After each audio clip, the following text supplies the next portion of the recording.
Welcome to Term 1. Now, everything that you require in middle and upper primary is located in one handy position through the home page. And once you click into that page, it's quite lengthy. At the top, you will find the downloadable manuals. Following that, the training options, the program options, and finally at the bottom, you will find information related to screening and tracking. Let's start with a screening overview. In your screening and tracking manual, there is a full year plan for screening your age-appropriate students and also your delayed students. Really nice overview pages that you'll find in the teaching sequence manual. Step 1 is to present your placement test and mark that placement test and then place the data or the results onto a tracking sheet. Within this video, we're going to look at what is the process so that you establish 3 targeted teaching groups. So you have your week 1 in term 1 placement test, which sets levels for the remainder of term 1. Do take note of when to discontinue the screen and also the marking key. You then have an end of term 1 placement test that sets levels for term 2, an end of term 2 screen that sets levels for term 3, and an end of term 3 screen that sets levels for term 4. There are student templates. Do know that it is only tier 2, a little bit behind, and tier 3 students that are significantly behind, that you should be noting their phonic gaps. If they're age appropriate, I don't want you to identify the gaps. What is more useful is that you place these students on a broad-based teaching sequence. Now, this is something that we're going to look at within this video. With your data and your results, the students start off in alphabetical order, but then we're going to start to align them in a triangle. Down the bottom of your spreadsheet will be all your relatively age-appropriate students. They could be close to where they should be, or sometimes a little advanced. Now, for these strong tier 1 students, what we're going to do is place them onto a teaching sequence overview. You're not going to identify and teach the errors, no. Place them onto a teaching sequence overview. Your tier 2 students, 1 to 2 stages behind. Your tier 3 students, sometimes 2 to 3 stages behind.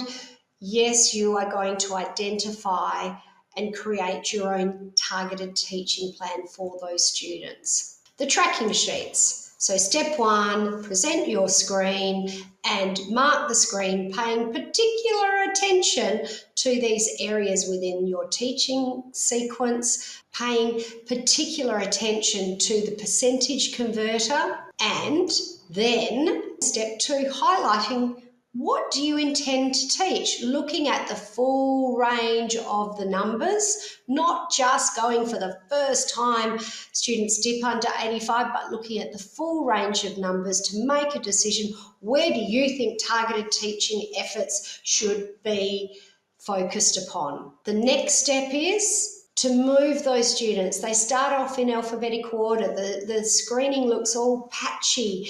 And the colour coding on your tracking sheet looks patchy, but then we're going to pull all your students that are quite strong, your tier 1 students, down to the bottom of the tracking sheet. We're going to put your weaker students at the bottom, and in the middle will be your tier 2 students. It's then important to reflect and look at the numbers in the highlighted columns above and below, and just make sure that the groupings you've established are the correct groupings. Some students might be dropped, some might be moved up, but to reflect there. It's then important to establish those 3 targeted teaching groups and to describe your focus. In this particular example, we have quite a significantly delayed student who is receiving education assistant funding, and it has an NDIS type diagnosis, so they are on an individualised program, but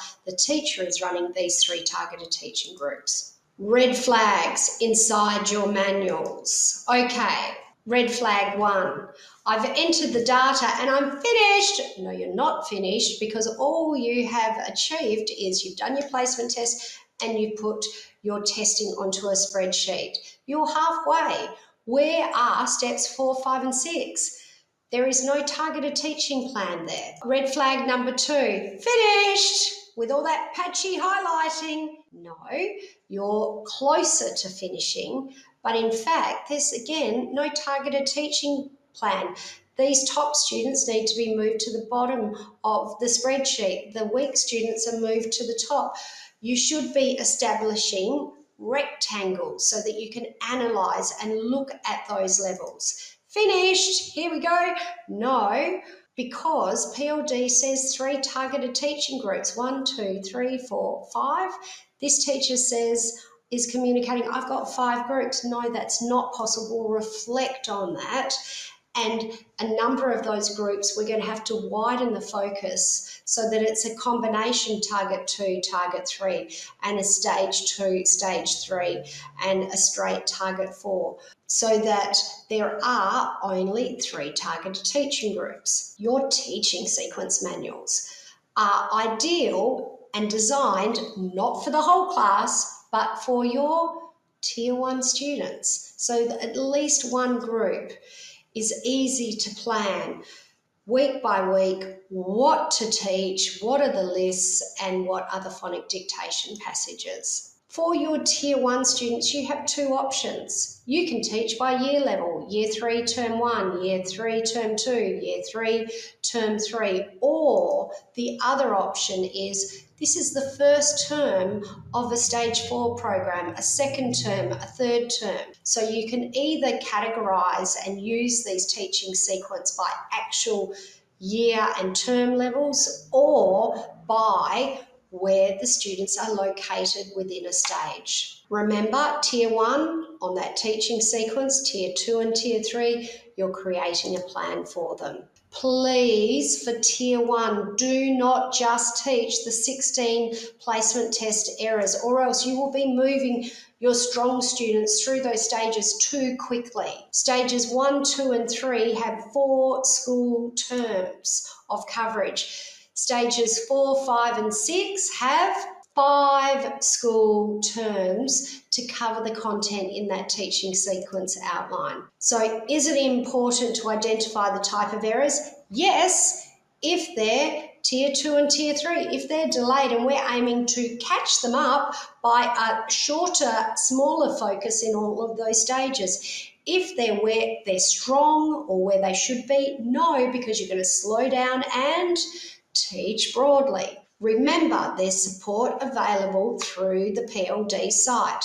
Also remember that teaching spelling is teaching reading, and the two should occur alongside each other. And by screening spelling, we also have an indication of reading ability. So early in the year, if you're new to PLD, just start your spelling placement tests, and in the school year, and in subsequent videos, we will look at the reading screening that should occur alongside the spelling screening. The Term 2 tips video is going to look at the teaching routines. All I'm going to do to conclude this video quite quickly is to look at your structure of your lesson block. So number 1, please do not refer to those phonic lists as spelling lists. We can think more broadly. Children need to be able to read and spell the words. They need to be able to sound out the words in phonemes, in syllables. Importantly, they need to understand the words, transfer their words into their extended writing, and retain the concepts, not just on the week that they're fresh in their mind, but over the long term. Your diet of activities that are embedded in the Time Savers programs, Monday, Tuesday, early in the week, speech sound mapping. You're going to speak, map to the letters, speak the sounds, map it to the letters. Those spoken sounds could be phonemes, they could be syllables, they could be morpheme units. That's your orthographic mapping. Midweek, what do the words mean? Because if you can read and spell the words but you don't know what they mean, there is minimal benefit to you, to your students. And end of the week, we rehearse transferring those increasingly concepts into extended writing. Remember the online support, and I wish you an amazing Term 1 and success with the PLD program. This concludes Term 1 Essentials. If you found this information useful, don't forget to click the subscribe button and check out our related videos shown here. If you have any questions or feedback, please add them to the comments below and we'll be sure to respond. Otherwise, you can reach us via live chat on our website, pld-literacy.org. Thanks again for viewing.